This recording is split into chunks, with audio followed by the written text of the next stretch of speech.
So this yesterday we have seen that. So this is now you can see this is particular laminate, and laminate is when several laminas are stacked together, then it form a laminate.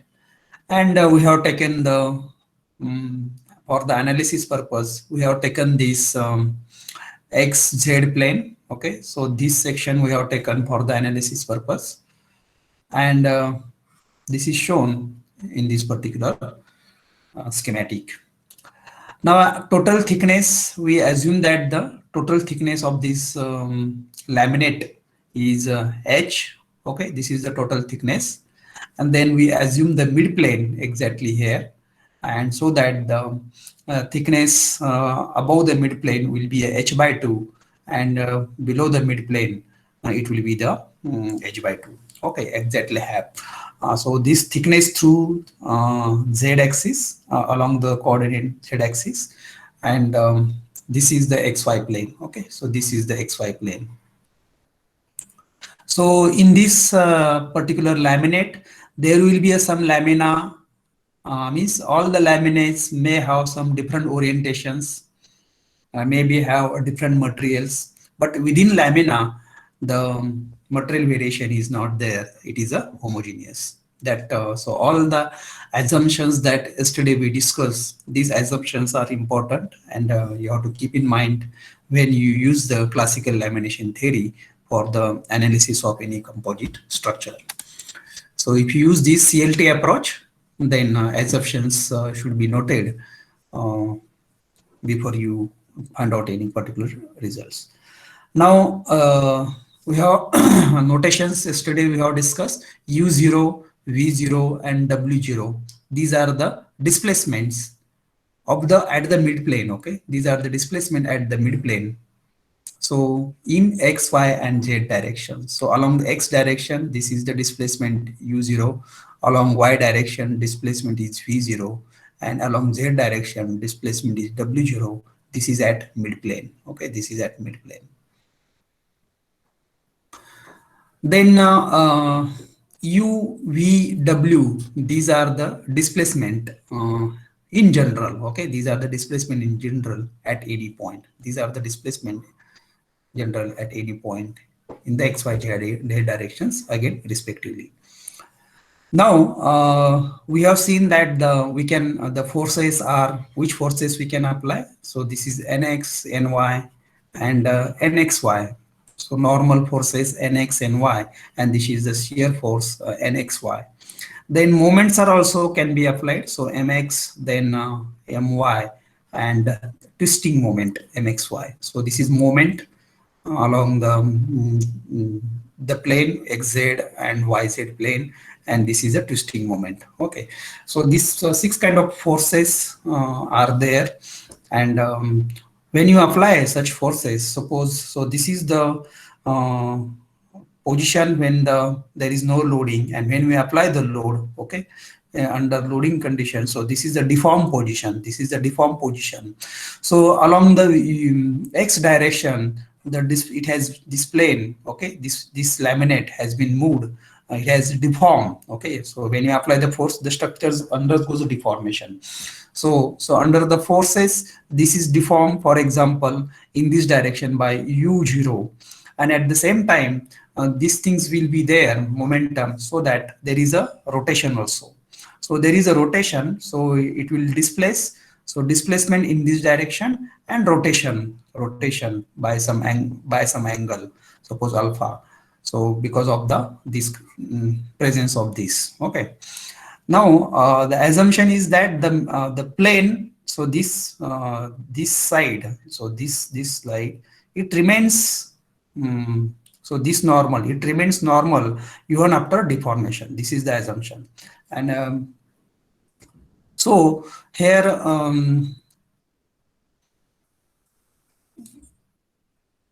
total displacement. So in the 3D picture also we can see. So in this particular 3D image, you can see this is the particular laminate.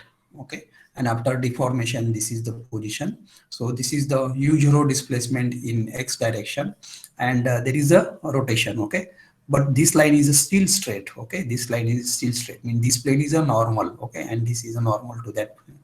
So total deformation, okay, total deformation, that is the, we have called this as the UVW. These are the displacement in general. So if I write the displacement in x direction, okay, so that displacement will be a this u0, okay, you can see this displacement is u0, so I will write this as a u0, okay, but because of this rotation this has moved, so this is a displacement at this point, okay, displacement at this point I am talking, displacement at this point.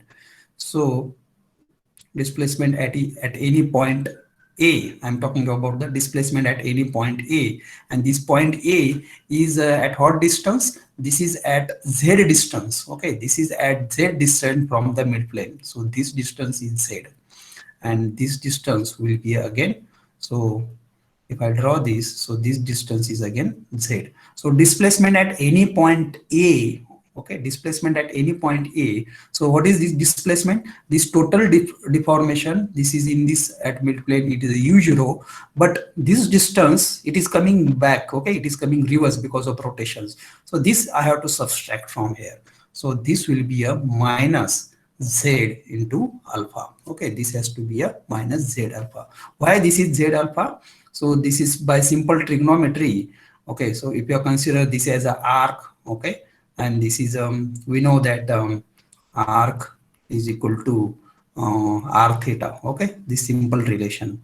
So arc is nothing but this Z alpha, okay, Z alpha is equal to, and this distance is, sorry, this arc I have to find out, okay, sorry, arc I have to find out.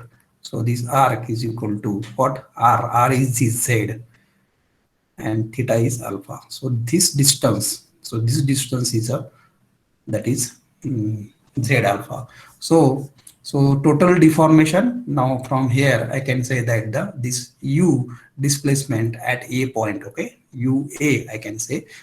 So I not so A is also not required to write, because I already mentioned that U is the displacement, U, V, W are the displacement at any point. So any point means at present we are considering that at this point A. So it is in general, okay. So U0 total deformation minus Z alpha. So this distance we have to subtract.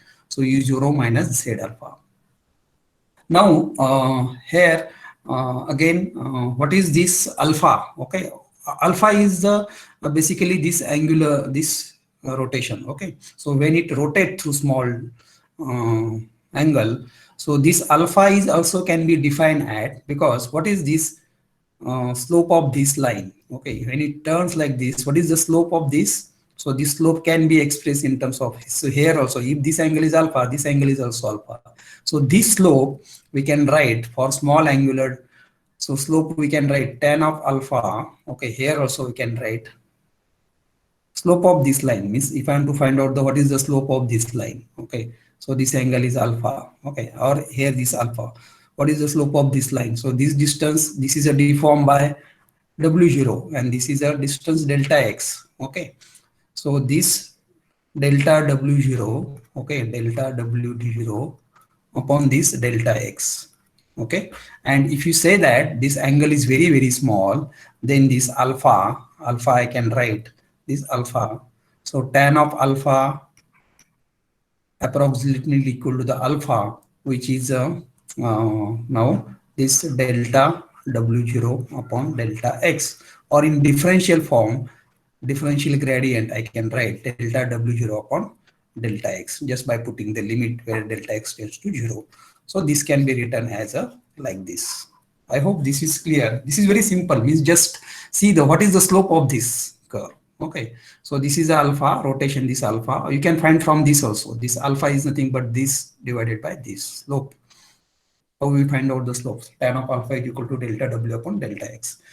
So here we can just substitute for alpha. So here we'll get u0 minus z delta differential of this divided by delta x. So this is the equation. So that we wanted to. So this we have proved it here now. Okay. So slope of the deformed plane, tan of alpha is equal to delta upon delta w upon delta x. And since the deformation of this theory is considered very small, we can write tan alpha approximately equal to the delta w upon delta x. Delta w 0 is okay. So I think this is clear. Now moving to, so just repeating this, just writing this in a systematic way again. So u is equal to u0, okay, minus z alpha, and we know the alpha delta slope of this, okay, slope of this in differential gradient, slope of this, which is nothing but from here also, okay. So this will be a delta w upon delta x, delta w upon delta x. So displacement in u directions, we can write u is equal to u0 minus z. So after substituting this alpha by this, we'll get the delta w0 upon delta x. Means this is actually the deformation gradient due to rotation. Okay, this is the displacement gradient. I can say this is the displacement gradient, that is the w with respect to the x. So this is the displacement gradient in this direction. So that's the meaning of physical significance means is that. Okay, now and z indicates that this is that which this, because we are going through thickness, means z is nothing but the at a distance z from the midplane. So z is a distance from the midplane, and this is the displacement gradient, okay, due to rotation, curvatures. Okay, it is curved there. Okay, so similarly, now we have taken this plane. Now we can take cut the plane in the zx also. Okay, if you take this plane, then we similar equations we can write for v also. V is equal to v0, okay, minus z, and here it was with respect to this displacement gradient is with respect to the x when you talk about in the zx plane, but in the yz plane, so this will be a delta w0 upon delta y. So how we obtain the equation for the u? Similar equations can be obtained for the displacement v in y direction, because in x and y directions we are considering only in the z direction. W is not there because this is a thin laminate. So v is equal to v0 minus z delta. So this is the displacement gradient with respect to the y direction, in y directions. Okay, so we got this u, we got this v. Now so similar expressions I just taken forward. Now see what is basically we are going to do. We are going to relate in here. We always relate first. We try to find out the displacements. Then we'll try to find out the strain displacement relations. Once we get the strain displacement relations, then we extend this to the stress strain relations and then forces. Obviously here we want to relate to the force to the displacement, displaced into to the strain, and strain to the stress. Okay, means when this much force is applied, what will be the stress? So we have to bring these things into so these relations, how we obtain the constitutive relations? By this means, first we want to find out the deformation. Once you find out the deformation, then relate the deformation with the strain. Then once you know the strain, then relate the strain with stress. Okay, ultimate objective is to find out the how much stress is developed and how much deformation is there. Okay, and that relations, so that's why we are going by systematic, by step. We got the displacement here, and obviously the next step, once you find out the displacement, then we have to find out the strain. Okay, so this strain, we know already this, we have normal strains, we have defined this epsilon x is equal to del by u by del by x. Okay, and already this displacement we have found out, so we have to just differentiate this equation with respect to the x. And if you do this, then we'll get this delta u0 by delta x minus z, and this will be a del delta square w0 upon delta x square.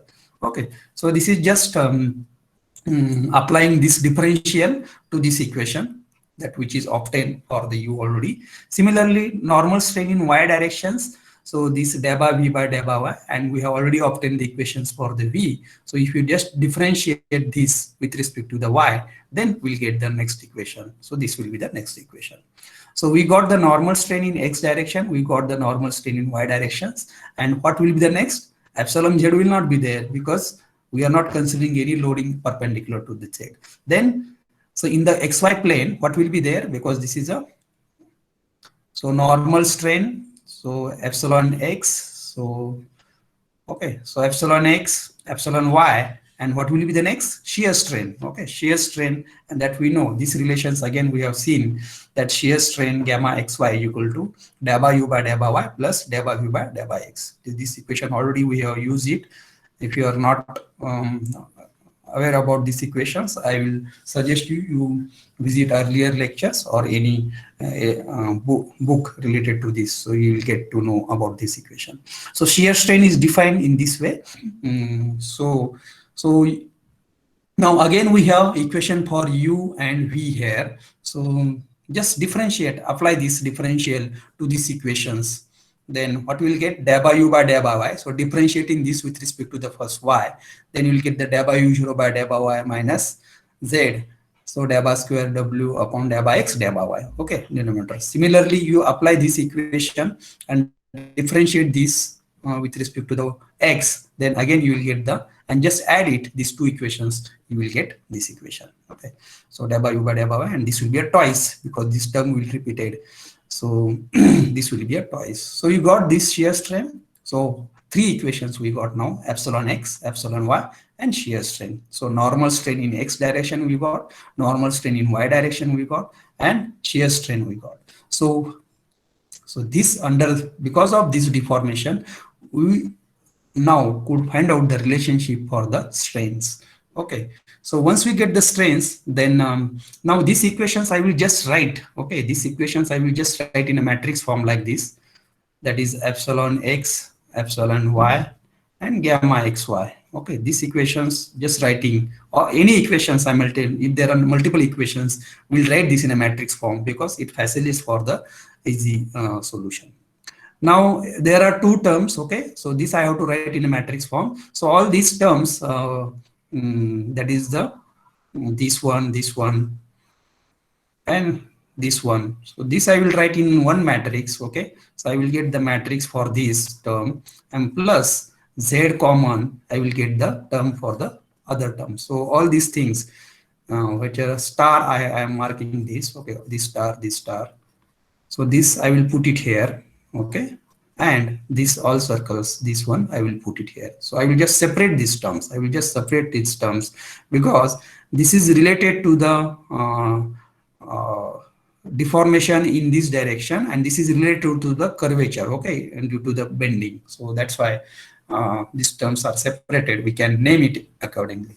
So same equation, epsilon X, epsilon Y, gamma XY. So I have put all these things in one matrix. So I got this, plus Z is taken common, and this is the second term. So this I will call this as, so this I will call this as a okay, just I will call this as a epsilon 0 because this is at mid plane. I will call this as epsilon 0 X. This I will call as a epsilon 0 Y, and this I will call as a gamma XY 0, because this is at the mid plane because it is related to the U0, V0, and W0. That's why it is a mid plane, and this is the another term Z, and I will call this as a, this I will call as a KX, this I will call as a KY, and this I will call as a KXY. Okay, so this in again compact form, these laminate strains. Now this is a laminate strain. Okay, this is a laminate strain. It is written as this term, this parameter plus this parameter. Okay, so you hereafter, what is this? This is nothing but, you have to immediately recall this is this, and this is this. So we have just written in notation, we have just given to this. So this is called as, this we'll call, this terminology, now just remember it, this is called as the mid-plane strains, and this is called as the mid-plane curvatures. Okay, so this strain will give the name as a mid-plane strain. This will give as a mid-plane strain, and this I will denote as a, we'll call this as a mid-plane curvatures. Okay, because this is related to the twisting, mid-plane curvature, sorry, not strain, mid-plane curvature. Okay, so equation shows the linear relation between strains. Okay, that is, so this is the mid-plane strains. I have defined this. Okay, so this is a mid-plane strain. So this terminology, please remember this. This in the numericals and everything will be calling as a this as a mid-plane strain. So if we in the problem statement, if it is a mid-plane strain, then immediately you should be able to recall this. This is the this things. And mid-plane curvatures means immediately you should be able to recall this mid-plane curvatures. So this previous equation, this equation, we have just written in this compact notation, and we call this as a, so we denote these equations we have denoted by this. We call this as a mid-plane strains, and we call this as a mid-plane curvatures. Okay. So with this, we can move forward further now, because we have to relate this strain to the stresses. Okay. And we know this now, this for lamina, already these equations we have already obtained, right? And here, through the stiffness matrix and the reduced transformed stiffness matrix, we know the relationship between the stress and strain, and this is we have already seen in the unit number 5. Now here, why you are taking this transform stiffness matrix? Because in the this particular laminate, okay, in this particular laminate, suppose this is a thin laminate, so you will be having the different lamina, and this each lamina may be oriented, have the fiber orientations of different angles, maybe of theta is equal to 45 degree, theta is equal to 60 degree, 30 degree, theta is equal to something 90 degree. So because of these orientations, so this bar is there. Okay, means we want to transform all these stresses and strains in the local coordinate, so to the global coordinates. That's why this and this matrix, this is a reduced transform matrix, will take care of that. That's why we are using these equations here for the CLT approach, for the classical lamination theory, because this for laminate analysis, we will be using these equations. So where these are actually for at any angle theta. Okay, so this equation Q bar will give the relationship between the local and global stresses if the fibers are oriented at any angle theta. So whatever may be at angle theta, it will transform into the global coordinate system. It will transform into the global coordinates x and y. So, and these relations, how this Q bar and all this you know already. So equations, how to obtain this Q bar, that we have already seen, and these relations also we have seen. We have solved the numericals based on this also. So these things already we have found out, and we have seen in the previous slide. Okay, what are the strains? So once you know the strains, by relating this, we can get the stresses. Now we will just expand this equation. We will just expand. Okay, because what we know, we know this epsilon x, epsilon y. So this can be written in terms of what? Just now we have seen, that is epsilon 0 x, epsilon 0 y. That is mid-plane strain and mid-plane curvatures. Okay, this will replace just by equation of mid-plane strain and mid-plane curvatures. So that equation I will just will show it here.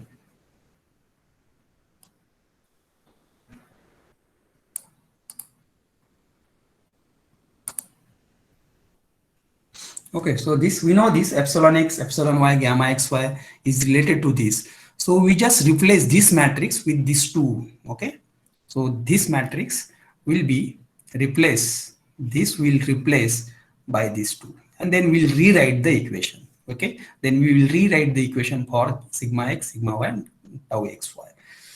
So means this matrix. So next equation will be what? This Q matrix. Q bar matrix multiplied by this matrix plus again Q bar matrix multiplied by this matrix. Okay, so we'll get this. We'll just expand this. That's why I'm saying that we can just expand this equation, and that will be like this. So sigma x, sigma y, tau xy will be this matrix multiplied by this. These are the mid-plane strain matrix, and this is the Z. Z is there. Don't forget Z here. Z Q bar, Kx, Ky, and Kxy. So curvature, mid-plane curvature. So this equation is expanded now, and now once you know this, we can find out the stresses. So before moving further, so it's still not, it is not over. We have to find out this in terms of the thickness of the laminates and everything. But before, try to understand this stress and strain variation within the laminate. Okay, so this is the laminate. So this is the laminate, and you can see this is the mid plane, and how the stress. So this is the strain variation is shown in this schematic, and again stress variation is shown. Just try to understand. So from the above equation, so from this equation, it is seen that the stress vary linearly only through the thickness of each lamina. Okay, stress vary linearly only through the thickness of each lamina. Why it is linearly only through the thickness, whereas it jumps from lamina to lamina. So it means that, so within this, okay, for this one lamina, the stress variation is linear. Stress variation is linear because we have seen that the lamina is assumed to be of elastic. So that's why it is here. But when you jump from 1 to 2 lamina, the stress may change because lamina to lamina properties changes. So within lamina, it is a homogeneous linear LS. But when we switch from one lamina to the next lamina, that second lamina may be of different material, may be of different orientation. So the stress will be a different. So this stress will not be there. It will be a different stress. Okay, this different slope. Here slope is 1, here slope will be different. Slope means modulus or other properties. Then again for next it will be a different. Okay, then for this will be like that. So this is the stress variation. Stress variation within the lamina will be linear, but from one lamina to the another lamina, it will jump. It will jump. Okay. And this is how, because this is transformed reduced stiffness matrix. This will take care of the angle orientation and everything, this variation. This is because the transformed reduced stiffness matrix changes from this changes from ply to ply. Okay, since it depends on what? It depends on the material and orientation of the ply. It depends on the material as well as the orientation of the ply. So now I think you might have understood why it is varying. Okay, so it is varying from ply to ply, but within ply it remains same. Like, but the strain variations, and it will be a linear because our assumption is that there is no slip occurs between the two layers. Okay, no slip occurs. So strain will be a linear throughout the laminate. So this is very important. Okay, how the stress and strain variations. So you just make note of this, how the stress and strain variation within the laminate. Now moving further, right now we are related this stress to the strain, but now we have to bring the forces into picture. We have to bring the forces into picture because the forces will be given. Okay, from the forces you need to find out the displacement, then you have to find out the strains and stress. So we have to relate the forces. So force and moments we have to bring into picture. So the force and moment results are related to the mid-plane strains and curvatures. So we just read this quickly. The mid-plane strains and plate curvatures, as discussed in previous equation, okay, mid-plane strains and plate curvatures are the unknowns for finding the lamina strains and stresses. Okay, these we have to find out. So our equation for stress matrix gives the stresses in each lamina in terms of these unknowns. The stresses in each lamina can be integrated, okay, through the laminate thickness to give the resultant forces and moments. Means once you know we can integrate the stress and we can relate this to the forces. Okay, so if anyone is known, then other can be found out. The forces and moments applied to the laminate will be known, so the mid-plane strains and plate curvatures can be then found. This relationship between the applied loads and the mid-plane strains and the curvatures is developed. Okay, so what we are going to develop now, we are going to develop the relationship between the applied loads and the strains, and once you get this relation, this can be related to the stresses. So now this schematic is very important here. already again same laminate we are taking here, but only thing is that we are mentioning the we are defining the location, for each lamina. Okay, and suppose if you start naming this, okay, start naming this from the top. So again the same thickness is we have taken here, just so total thickness is h. So this above midplane it is h by 2, okay, and below midplane is the h by 2, and this is the through thickness in z direction, okay, through thickness in z direction. So coordinate system is same that we discussed. So we'll name this 1, laminate 1, 2, 3, dash, and somewhere we can name this is a k. Okay, so we take this at any point. Suppose this is the kth lamina, and then previous to that it will be a k minus 1. Next lamina will be a k plus 1, and likewise we can move to the up to the nth lamina. Okay, so we have this just locations. So we have just defined for this lamina. So 1, 2, 3, 4. Then at any point at the thickness. Okay, suppose this is the kth lamina, and this is at the thickness h of k, h suffix k. So the location for this will be a hk minus 1. This will be a hk plus 1, and this will be a hn minus 1. Okay, so we're calling this as a h0 thickness, and this h1 will be a what? Suppose tk is the thickness of each lamina, then h0 will be what? Here I will write h0 will be a h1 will be a h0 minus tk, like that.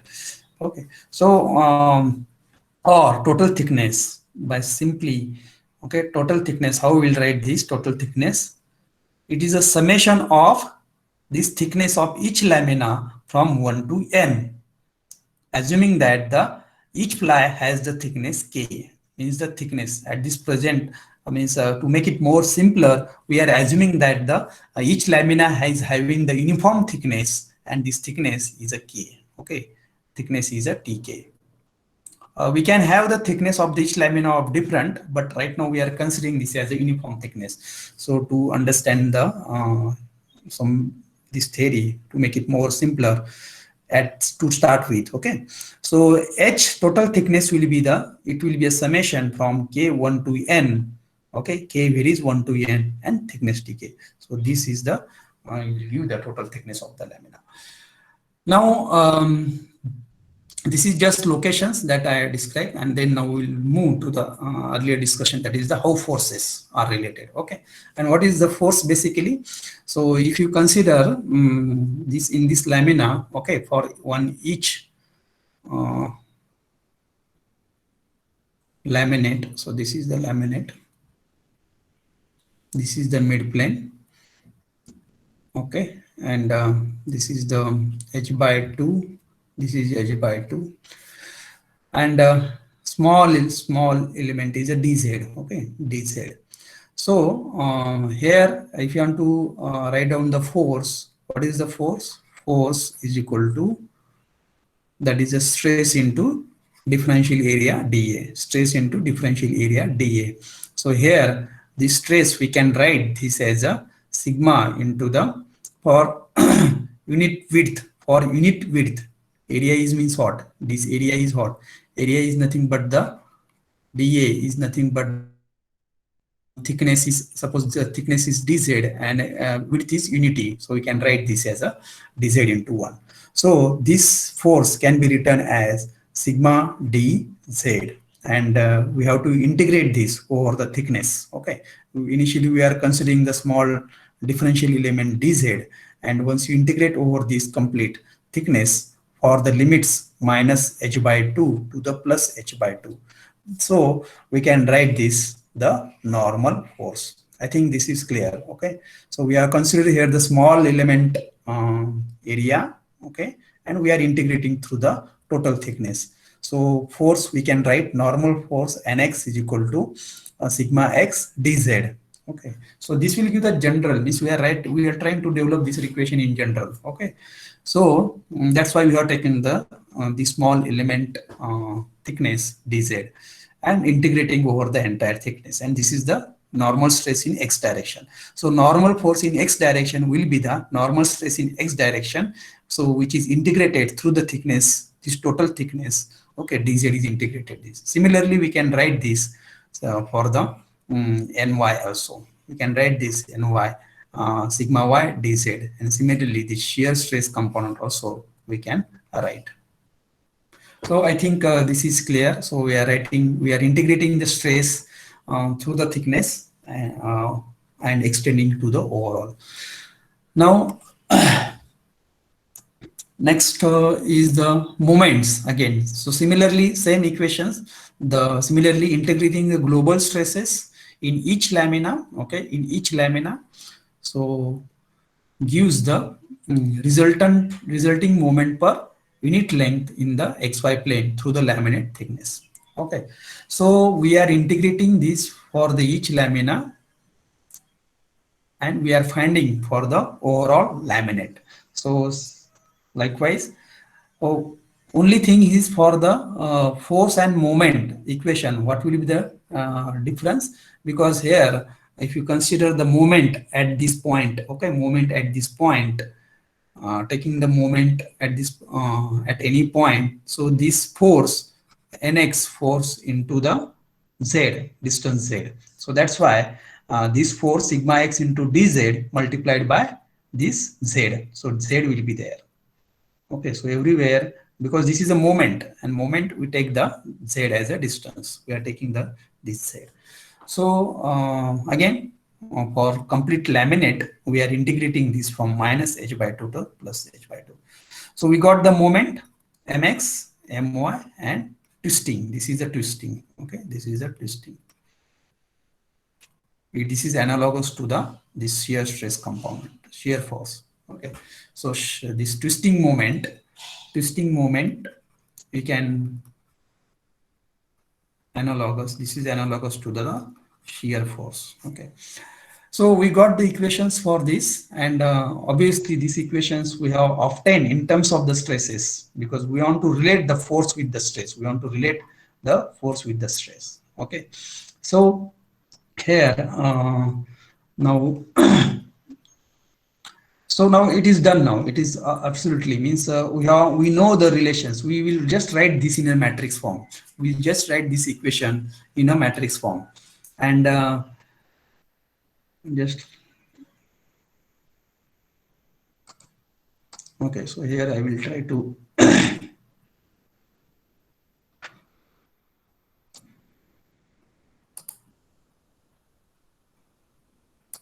so we'll just try to write this in equation in matrix form.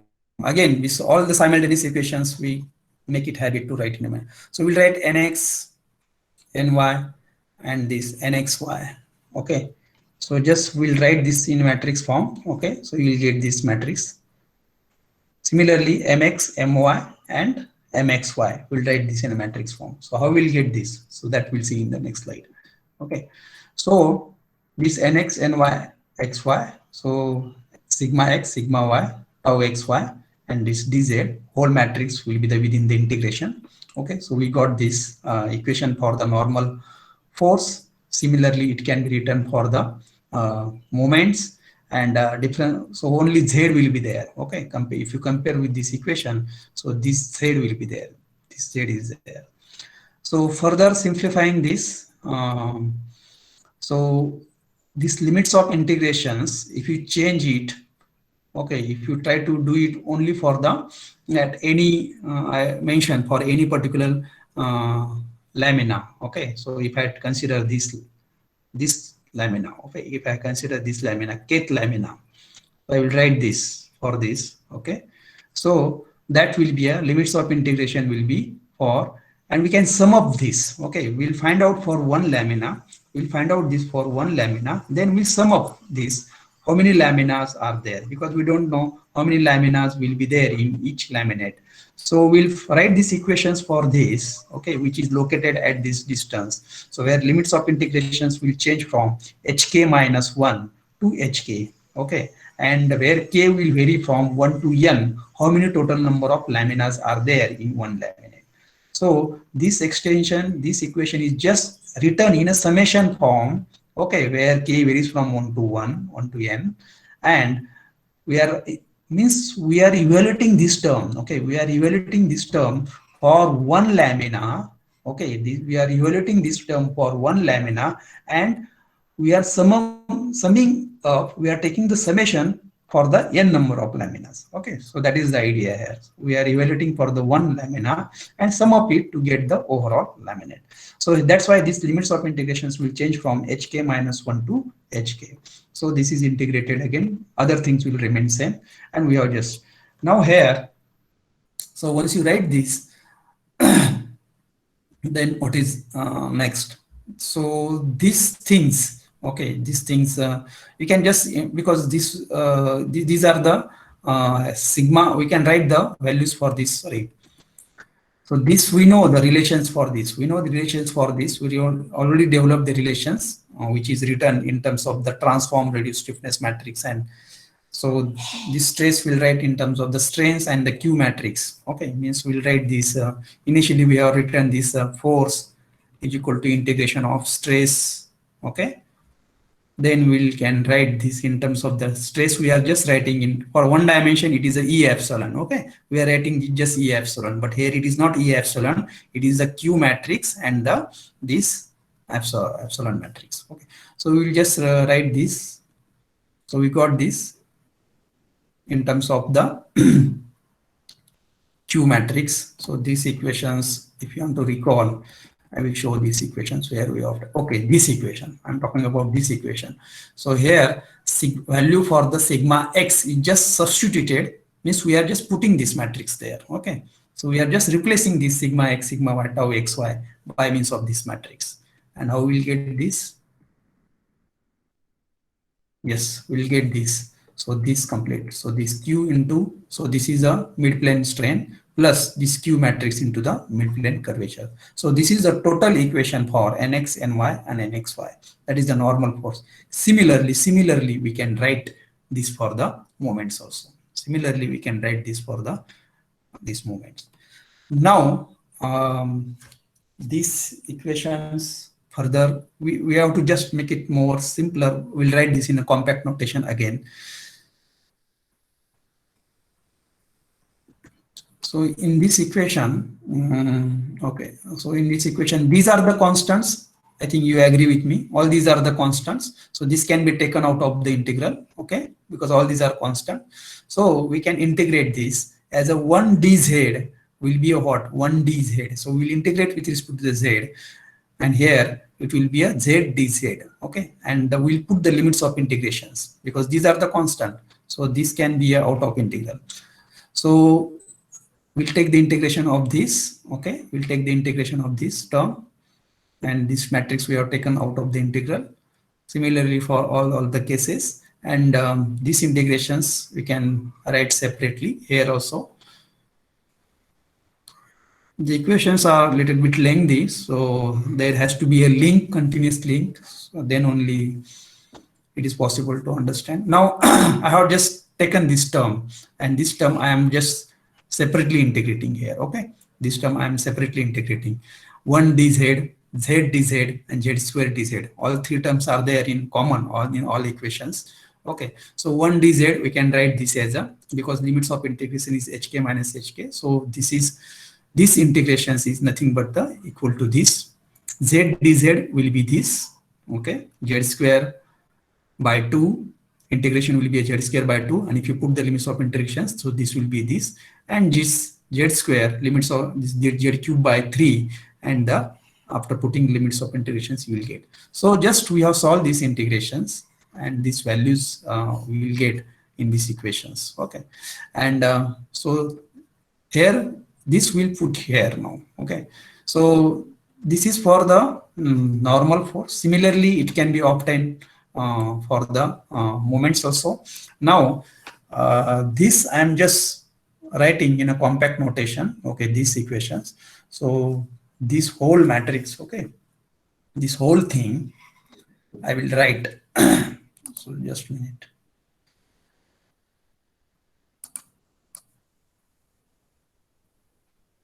So that may be a little bit confusing for you people, but I think we don't have any option. You have to just try to understand it. Now, this is what? This is what?